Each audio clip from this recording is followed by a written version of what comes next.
Inutile de toquer à la porte, la gendarmerie est fermée. À Colobrières, depuis le 1er mars, les gendarmes travaillent exclusivement dans la rue. Ils habitent le village, sont connus de la population, contactent avec les habitants, les élus, visitent chez les commerçants. À la ceinture, leurs armes prouvent qu'ils peuvent intervenir à tout moment. À la recherche des ondes, un quotidien pour les habitants de Pont-Coblan, une commune du Finistère qui attend depuis des années d'avoir du réseau pour les téléphones mobiles. À 20 km de là, Trégarvan, une commune encaissée du Finistère, une zone sans réseau classée dangereuse. Ici, pour appeler, il vaut mieux faire sonner la cloche. Oui, bonjour.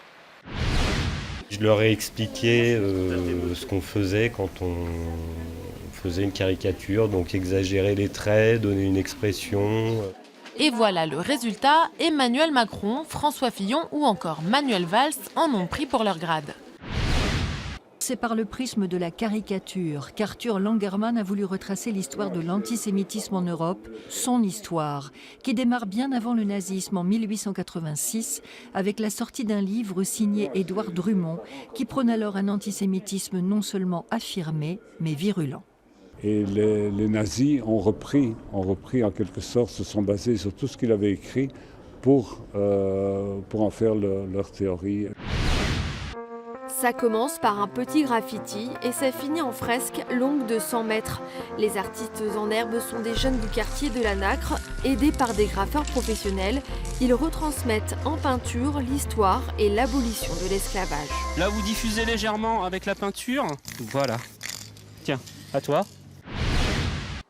Des sculptures, des céramiques, des œuvres de Jean Marais ou des objets lui ayant appartenu, voilà ce qui sera mis aux enchères samedi après-midi à Antibes.